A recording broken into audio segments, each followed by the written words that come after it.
नमस्ते विद्यार्थियों।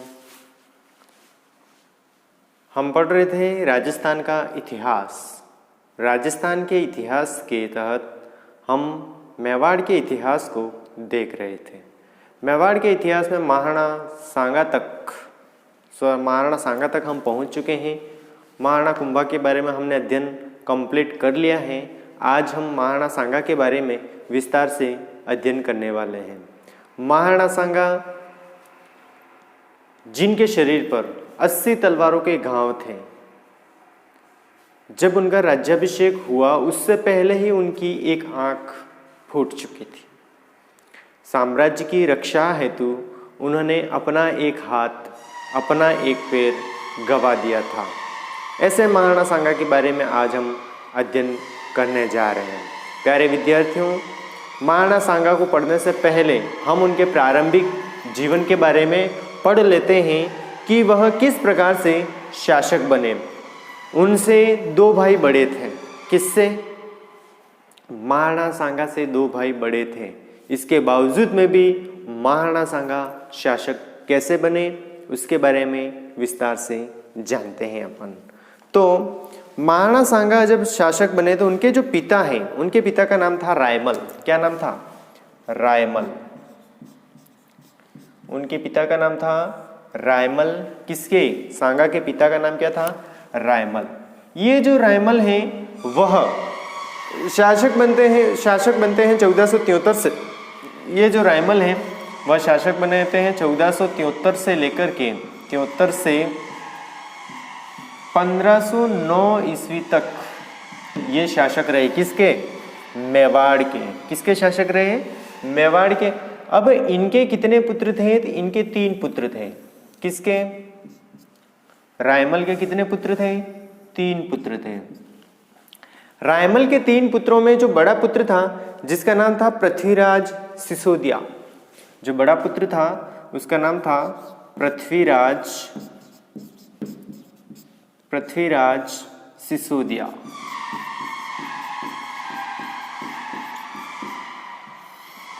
दूसरा जो पुत्र था जिसका नाम था जयमल।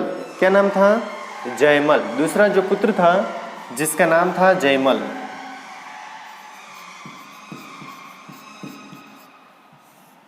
तीसरा जो पुत्र था जिसका नाम था संग्राम सिंह।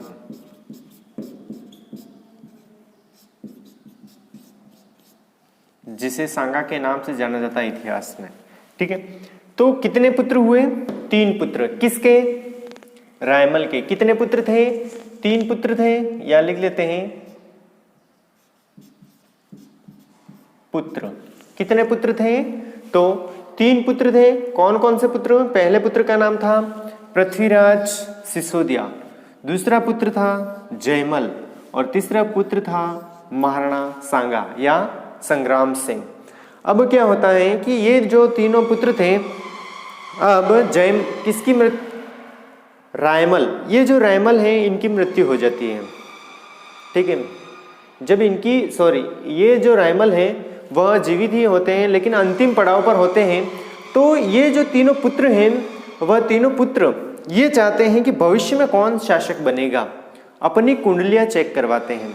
ऐसा करके ये जो तीनों पुत्र हैं वह तीनों पुत्र चले जाते हैं। एक प्रतिष्ठित ज्योतिष थे उस समय। कौन थे? एक प्रतिष्ठित ज्योतिष थे। उस ज्योतिष के पास में ये जो तीनों पुत्र हैं वह अपनी कुंडलियां दिखवाने के लिए चले जाते हैं। जब ये तीनों पुत्र कुंडलियां दिखवाने के लिए जाते हैं तो उस समय उनके साथ में उनके जो चाचा थे सारंगदेव। कौन थे? सारंगदेव। ये सारंगदेव जो थे वह इनके साथ में जाते हैं। किनके? इन तीनों पुत्रों को। जब ये साथ में जाते हैं और उस ज्योतिष के द्वारा इन तीनों भाइयों की कुंडलियां देखी जाती हैं, तो तीनों भाइयों की कुंडलियां देखी जाती हैं तो इनमें राजयोग प्रबल किसकी कुंडली में था? संग्राम सिंह की कुंडली में था। राजयोग किसकी कुंडली में लिखा था? संग्राम सिंह की। और इसने कुंडली देख करके कहा कि भविष्य में संग्राम सिंह शासक बन सकते हैं। तो बड़ा पुत्र कौन था? पृथ्वीराज था। ये इन दोनों में से बड़ा भाई था। इसको आ गया क्रोध कि ऐसा कैसे हो सकता है, ये संभव ही नहीं है। मेरे होते हुए संग्राम सिंह कैसे शासक बन सकता है। ऐसा करके वहीं पर तीनों भाइयों के मध्य लड़ाई उत्पन्न हो जाती है। और ये जो पृथ्वीराज हैं उन्होंने अब तलवार चला दी, किसके ऊपर? सांगा के ऊपर। जैसे ही सांगा के ऊपर तलवार चलाई जाती है, सांगा ने तलवार से बचने का प्रयास किया, लेकिन जो तलवार की हुक होती है वह संग्राम सिंह के आँख में लग जाती है। आँख में लगने के बाद में ये जो चाचा सारंगदेव हैं, ये इन तीनों पुत्रों को छुड़ाते हैं और वहाँ पर बोलते हैं कि किसी ज्योतिष की बातों पर विश्वास नहीं करना चाहिए हमें। अगर ज्योतिष ने बोल दिया है तो क्या हुआ, ये ज़रूरी तो नहीं कि उसने जो बोला है वही होगा। ऐसे करके इन तीनों भाइयों को समझाया जाता है और फिर वहाँ से लाते हैं। सारंगदेव ने संग्राम सिंह की आँख का बहुत इलाज करवाया, लेकिन उनकी आँख ठीक नहीं हो पाई और वे आँख से अंधे हो गए और एक आँख से देखना बंद हो गया उनका वहीं से। इसके बाद में ये तीनों भाई वापस भीमल गांव, कौन से गांव चले जाते हैं? तीनों भाई भीमल गांव चले जाते हैं। भीमल गांव, तीनों भाई चले जाते हैं भीमल गांव। और भीमल गांव में जाकर के एक वहाँ पर एक पुजारन रहती है यहाँ भीमल गांव में। कौन? पुजारन, एक पुजारन रहती है यहाँ पर। इस पुजारन के पास में ये तीनों भाई जाते हैं और पुनः अपनी कुंडलियाँ दिखवाते हैं। उसके अंदर बताया गया था, उस पुजारन के द्वारा बताया गया कि पृथ्वीराज और जयमल के राजयोग नहीं लिखा है, राजयोग लिखा है संग्राम सिंह के, और भविष्य में संग्राम सिंह ही शासक बनेगा, ऐसा उसके द्वारा कह दिया जाता है। इसके बाद में तीनों भाइयों के मध्य वहाँ पर झगड़ा उत्पन्न हो जाता है। वहाँ पर इनके तीनों भाइयों के मध्य लड़ाई उत्पन्न हो जाती है। और फिर जो सारंगदेव हैं, किसी तरह से सारंगदेव जो हैं वो किसी तरह से संग्राम सिंह को वहाँ से बचा लेते हैं और संग्राम सिंह को वहाँ से भगा देते हैं। और संग्राम सिंह जो हैं वह कहाँ पर पहुँच जाते हैं? तो संग्राम सिंह है वह अजमेर पहुँच जाते हैं। कहाँ पर? अजमेर पहुँचते हैं और अजमेर जाकर के अजमेर पहुँच जाते हैं। और अजमेर जाकर के यह जाते हैं करमचंद पवार के वहाँ, करमचंद पवार के यहाँ शरण लेते हैं। किसके यहाँ शरण लेते हैं? करमचंद पवार के यहाँ पर भी शरण लेते हैं, आश्रय लेते हैं। और यहीं पर कुछ समय के लिए जो सांगा हैं वह अज्ञातवास पर रहते हैं। किसके पास में? अजमेर का जो शासक हैं करमचंद पवार, इसके यहाँ पर आश्रय लिया सांगा ने और कुछ दिनों तक यहीं पर अज्ञातवास में रहते हैं। इस प्रकार से सांगा ने प्रारंभ में अपने भाइयों से अपनी जान बचाई थी। आपको ये कहानी समझ में आ गई होगी कि किस प्रकार से सांगा को प्रारंभिक समय में कठिनाइयों का सामना करना पड़ा। उनको अपना राज्य, अपना मुल्क सब कुछ छोड़ करके भागना पड़ा। अजमेर जाते हैं और करमचंद पवार के यहाँ पर वे शरण लेते हैं। याद रखिएगा। अब देखते हैं कि इस भविष्यवाणी जो की गई थी उसके अनुसार संग्राम सिंह कैसे सांगा बन करके शासक बनते हैं, इसके बारे में देखते हैं अपन कि फिर क्या होता है कि सांगा का राज्यारोहण, सांगा का राज्यारोहण, ये जो सांगा है वह शासक कैसे बनते हैं देखते हैं। सांगा का राज्यारोहण, सांगा का राज्यारोहण कैसे होता है देखते हैं अपन। अब यहाँ तक की कहानी आपको समझ में आ गई होगी। अब देखते हैं कि सांगा का राज्यारोहण कैसे हुआ, सांगा किस प्रकार से शासक बने, देखते हैं। अब देखते हैं अपन कि जैसे सांगा थे वो भाग गए थे कहाँ पर? अजमेर पहुँच जाते हैं, अजमेर करमचंद पवार के यहाँ। फिर क्या होता है कि इनके दो भाई होते हैं। कौन? दो भाई कौन? जयमल और पृथ्वीराज सिसोदिया। ये जयमल और पृथ्वीराज सिसोदिया जो है वह युद्ध के अंदर जाते हैं। कहाँ जाते हैं? युद्ध के अंदर जाते हैं ये दोनों भाई जो है राव सुल्तान के साथ में इनका युद्ध होता है। किसके साथ में? राव सुल्तान के साथ में युद्ध होता है। अब इस युद्ध में क्या होता है कि ये जो जयमल हैं वह इस युद्ध में मारा जाता है। कौन? जयमल तो यहाँ पर मारा गया। और पृथ्वीराज सिसोदिया हैं वह वहाँ से बच निकलते हैं, युद्ध से वापस लौटते हैं, सिरोही के रास्ते वापस आते हैं। उनका जो बहनोई होता है, किनका? इनका पृथ्वीराज सिसोदिया का एक बहनोई था, उस बहनोई ने इनको विष के लड्डू खिला दिए, क्योंकि इनके बहनोई के साथ में इनकी बनती नहीं थी। बहनोई और बहन ने मिल करके इनको विष युक्त लड्डुओं का सेवन करवा दिया जाता है और पृथ्वीराज सिसोदिया हैं वह मर जाते हैं। पृथ्वीराज सिसोदिया की इस प्रकार से मृत्यु हो जाती है और राव सुल्तान के हाथों युद्ध में जयमल की मृत्यु हो जाती है। पृथ्वीराज सिसोदिया को विष युक्त लड्डू दे दिए जाते हैं उनके बहनों के द्वारा और इनकी मृत्यु हो जाती है। अब जो प्रारंभ में असंभव दिखाई दे रहा था, महाराणा सांगा का शासक बनना, महाराणा सांगा का शासक बनना असंभव दिखाई दे रहा था, वही जो भविष्यवाणी की गई थी वह भविष्यवाणी यहाँ पर आकर के सार्थक सिद्ध हो जाती है। फिर क्या होता है कि महाराणा संग्राम सिंह को सूचना मिलती है कि उनके भाइयों की मृत्यु हो गई है, अब यहाँ का कोई भी शासक नहीं बचा है। फिर क्या होता है कि ये जो रायमल है वह रायमल अपने अंतिम पुत्र महाराणा सांगा को अपना उत्तराधिकारी घोषित कर देते हैं। फिर क्या होता है कि ये जो महाराणा संग्राम सिंह है वह मेवाड़ की गद्दी पर बैठते हैं इनके पिता की मृत्यु के बाद में 24 मई 1509 ईस्वी को। इनका जो राज्याभिषेक होता है कब होता है? किनका? सांगा का राज्याभिषेक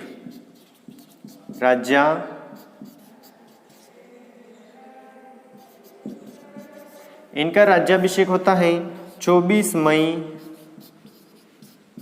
1509 ईस्वी को। इनका राज्याभिषेक यहाँ पर हो जाता है। ये जो जयमल है, कौन? जयमल जो है उनकी मृत्यु होती है सोलंकियों के साथ युद्ध में मारे गए। कौन? सोलंकियों के साथ युद्ध में। इसको मैं मिटा रहा हूँ, ठीक है, क्योंकि आपको अच्छी तरीके से समझ में आ जाएगा, तो इसके अनुसार मुझे लिखना पड़ेगा। यहाँ पर मैं जैसे लिखता हूँ वैसे ही आप भी लिख देना ताकि आपको याद रहे कि ये जो जयमल हैं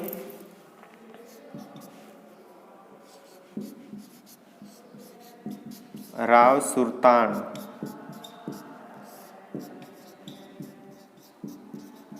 के हाथों युद्ध में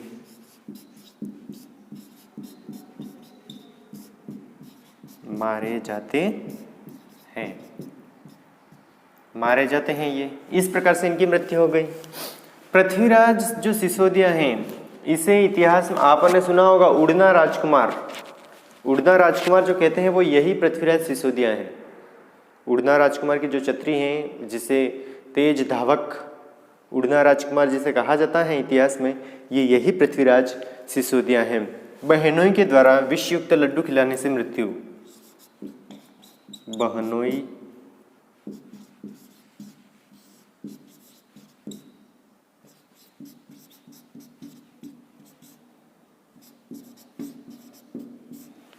के हाथों विषयुक्त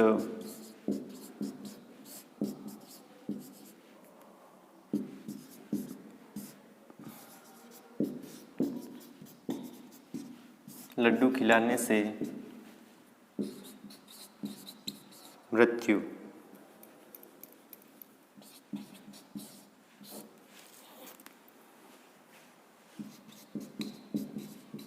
यानी कि विष देकर के इनकी हत्या कर दी गई थी, ऐसे कह सकते हैं। इनके जो चाचा थे, चाचा का नाम था सारंगदेव।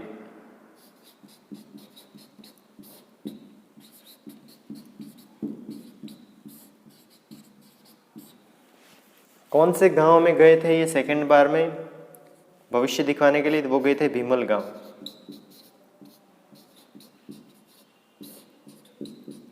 भीमल गांव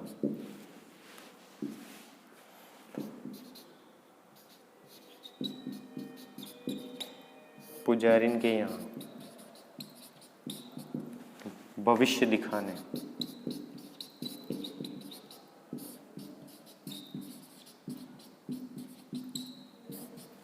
ठीक है, आप इसे नोट कर लीजिए। फिर अपन देखते हैं महाराणा सांगा किस प्रकार से संग्राम सिंह से सांगा बने और उनका राज्याभिषेक 24 मई 1509 ईस्वी को हुआ था।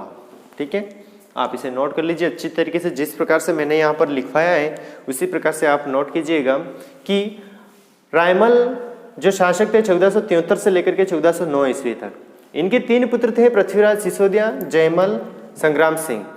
जैसे ये तीनों भाई थे तो इन तीनों भाइयों के मन में इच्छा हुई कि अपन अपना कुंडली दिखवाते हैं कि भविष्य में कौन शासक बन सकता है।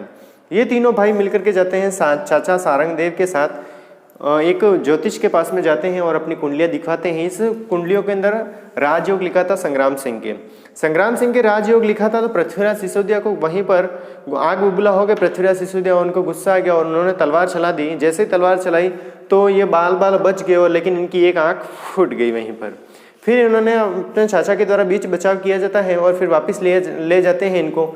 लेकिन कुछ समय पश्चात वो भीमल गांव आते हैं वापस एक पुजारी इनके पास में और अपना भविष्य दिखाते हैं। इसमें भी संग्राम सिंह को ही शासक बनना बताया गया था, राजयोग इन्हीं के लिखा हुआ था, ऐसा बताया गया। भविष्य में यही शासक बनेंगे संग्राम सिंह। तो फिर क्या होता है कि ये तीनों भाइयों के मध्य विवाद उत्पन्न हो जाता है। तो ये जो संग्राम सिंह है उनको किसी तरीके से वहां से भगा दिया जाता है। और किसकी शरण में चले जाते हैं ये शरण में चले जाते हैं कौन? संग्राम सिंह शरण में चले जाते हैं अजमेर के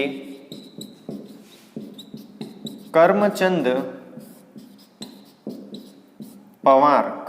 पवार के यहाँ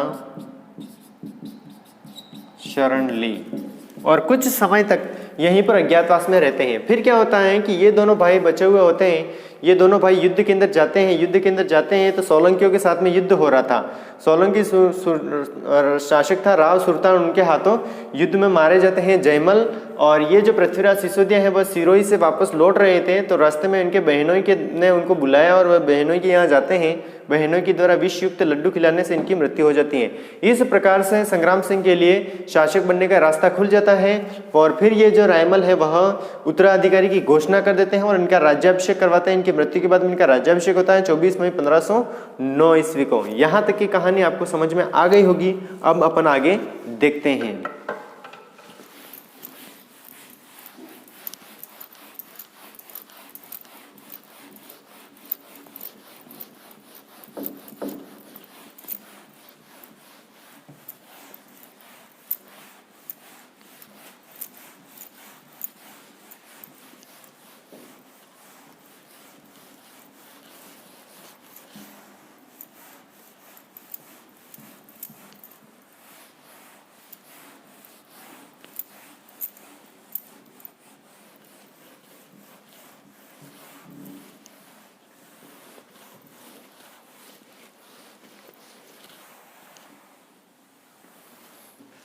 हाँ, अब अपन आगे बढ़ते हैं कि महाराणा सांगा का चरमोत्कर्ष, कि महाराणा सांगा किस प्रकार से एक बहुत ही बड़े शासक बने। अंतिम हिंदू राजस्थान का अगर कहें तो हम अंतिम हिंदू शासक कह सकते हैं इनको, और अंतिम हिंदू शासक भी कहा जाता है, जिनके नेतृत्व में राजस्थान के सभी शासकों ने मिलकर के मुगलों के साथ में युद्ध लड़ा था, जिसे खानवा का युद्ध कहा जाता है।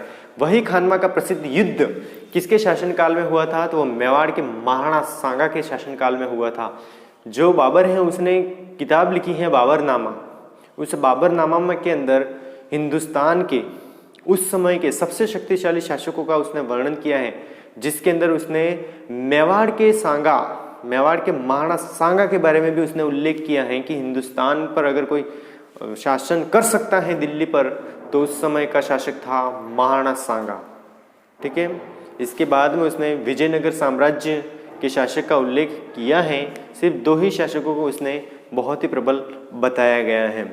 तो देखते हैं सांगा का चरमोत्कर्ष किस प्रकार से हुआ। तो 1519 ईस्वी से लेकर के 1526 ईस्वी का काल राणा सांगा की शक्ति का चरमोत्कर्ष काल माना जाता है। 1519 ईस्वी में राणा सांगा गागरोन के युद्ध में विजय होकर मालवा के सुल्तान मोहम्मद खिलजी द्वितीय को बंदी बनाकर चित्तौड़ ले आया। इसके बाद तो निरंतर उसकी शक्ति बढ़ती गई। 1517 ईस्वी में सांगा द्वारा दिल्ली सुल्तान इब्राहिम लोदी को पराजित करना उसकी शक्ति का चरमोत्कर्ष था। अब तक अनेक हिंदू राजाओं और सरदारों ने उसके नेतृत्व को स्वीकार कर लिया था। कर्नल जेम्स टॉन्ड लिखता है कि 7 उच्च कोटि के राजा, 9 राव और 104 सरदार उसकी सेवा में उपस्थित थे।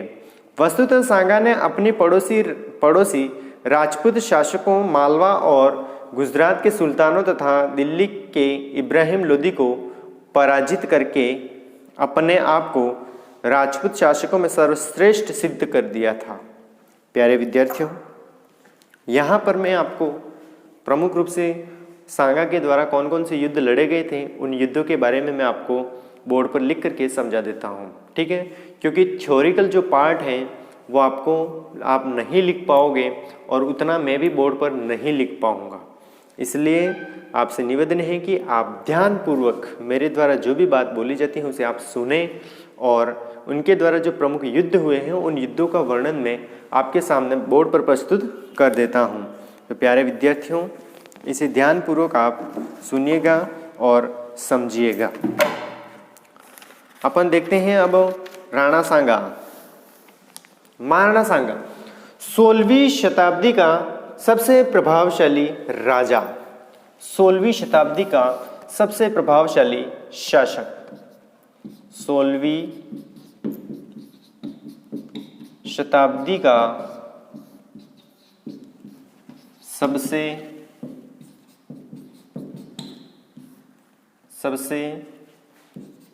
प्रभावशाली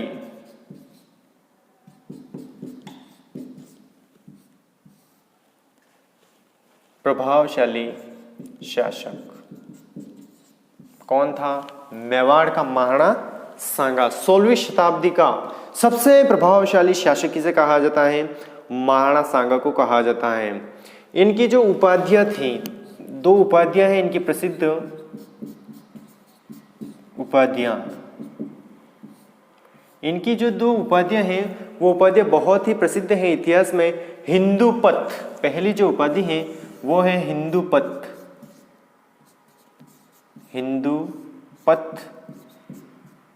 और दूसरी जो उपाधि है वो है सैनिकों का भग्नावशेष, सैनिकों का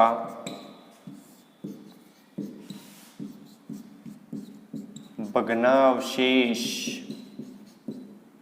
किसे कहा जाता है? महाराणा सांगा को कहा जाता है क्या? हिंदूपत। और सैनिकों का भग्नावशेष किसे कहा जाता है? महाराणा सांगा को कहा जाता है। अंतिम भारतीय हिंदू सम्राट, अंतिम भारतीय हिंदू सम्राट, अंतिम भारतीय हिंदू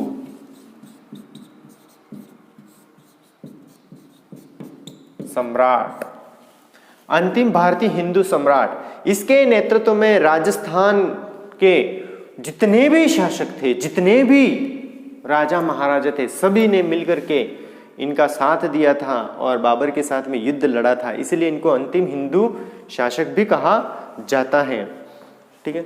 इसके अलावा इनके शरीर पर 80 तलवार के घाव थे, 80 घाव थे तलवारों के इनके शरीर पर तलवारों के 80 घाव थे। ये कौन कहता है? Colonel James Tod. ये कर्नल जेम्स राजस्थान इतिहास का पिता भी कहा जाता है। इसे घोड़े वाले बाबा के नाम से भी जाना जाता है। इन्होंने अपना जो ग्रंथ लिखा है उस ग्रंथ के अंदर इन्होंने बताया है कि महाराणा सांगा के शरीर पर तलवारों के 80 घाव थे। ये किसने कहा है? कर्नल जेम्स टॉड ने कहा है। साथ ही कर्नल जेम्स टॉड ने इनको एक उपाधि दी है, उस उपाधि का नाम है सैनिकों का भग्नावशेष। सैनिकों का भग्नावशेष किसे कहा गया है? किसने कहा है या किसने उपाधि दी है? किसे? सांगा को। तो कर्नल जेम्स टॉड ने ही सैनिकों का भग्नावशेष की उपाधि दी है महाराणा सांगा को। आगे बढ़ते हैं। इनके युद्ध, महाराणा सांगा के जो युद्ध हैं उनके बारे में अपन देखते हैं। पहले आप इसे नोट कर लीजिएगा क्योंकि युद्धों के बारे में आपको एक ट्रिक के माध्यम से इनके जो युद्ध हैं उन युद्धों को बताऊंगा मैं।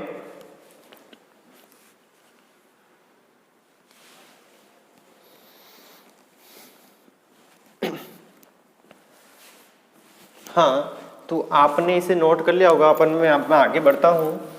इनके जो युद्ध हैं प्रमुख, उनकी ट्रिक के माध्यम से आपको एक बार बता देता हूं कि कौन कौन से युद्ध लड़े थे महाराणा सांगा ने।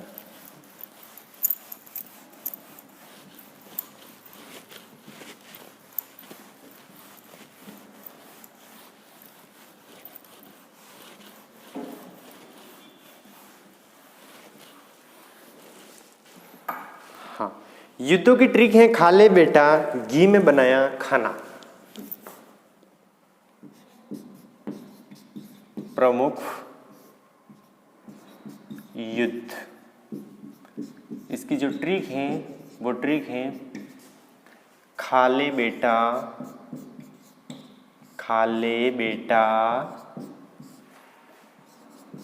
घी में बनाया खाना।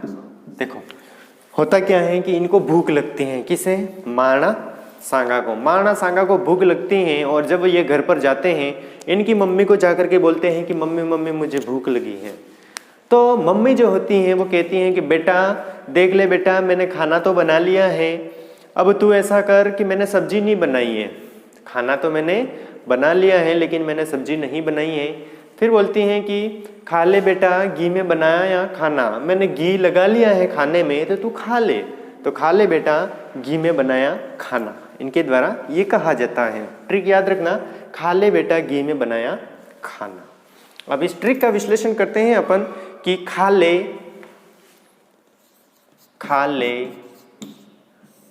का अर्थ होगा खातोली, खातोली का युद्ध। खातोली का युद्ध, ये जो खातोली का युद्ध होता है वो होता है 1517 में। खातोली का युद्ध 1517 ईस्वी में यह युद्ध लड़ा जाता है। इस युद्ध में इब्राहिम लोदी को परास्त किया, इब्राहिम लोदी को परास्त किया। समझ जाना कि युद्ध किसके मध्य हुआ था? महाराणा सांगा और इब्राहिम लोदी के मध्य हुआ था। और इस युद्ध के अंदर कौन परास्त होता है? इब्राहिम लोदी। शॉर्ट में समझ लेना आप। इसके बाद में बेटा बाड़ी का युद्ध। बेटा का अर्थ होगा बाड़ी का, बाड़ी का युद्ध। ये युद्ध होता है 1518-19 में। कब होता है? 1528। इसमें भी क्या होता है? इब्राहिम लोदी को ही हराया जाता है। इसमें भी किसे हराया? इब्राहिम लोदी को परास्त किया। इसमें भी इब्राहिम लोदी परास्त हो जाता है इस युद्ध में। इसके बाद में है घी का मतलब होता है घाघरोन का युद्ध।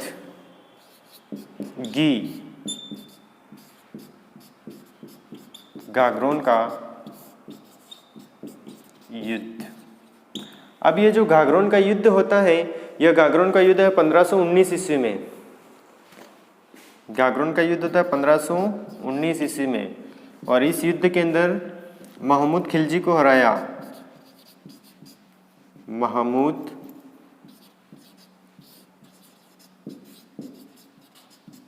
खिलजी सेकेंड को हराया। ठीक है। मैं को आपको छोड़ देना है। मैं का मतलब कुछ नहीं होगा। बयाना का युद्ध। बनाया का मतलब होगा बयाना का युद्ध।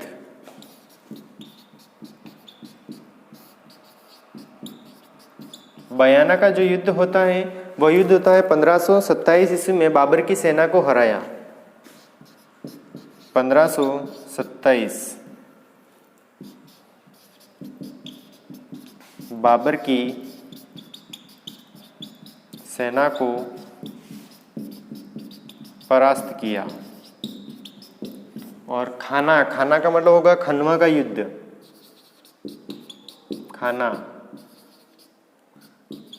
खनवा, देखो ये खानवा भी मिलता है, खनुवा खनुआ भी मिलेगा, वा भी मिलेगा। खानवा का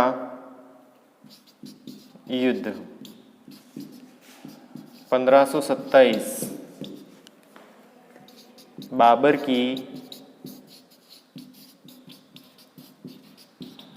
विजय। इस युद्ध में किसकी विजय हुई? खानवा के युद्ध में बाबर की विजय हुई। इस प्रकार से महाराणा सांगा जो है उनके जीवन काल में 5 युद्ध, ये प्रमुख युद्ध माने जाते हैं। कितने युद्ध माने जाते हैं? 5। अब अपन इन 5 युद्धों के बारे में अगले वीडियो के अंदर देखेंगे कि ये 5 युद्ध किस प्रकार से होते हैं, पूरी स्टोरी के तहत समझेंगे। ये तो आपको प्रमुख मैंने बता दिया है। आज के लिए इतना ही। वीडियो कैसा लगा कमेंट्स करके बताइए। वीडियो को साथ में लाइक भी कीजिए। धन्यवाद।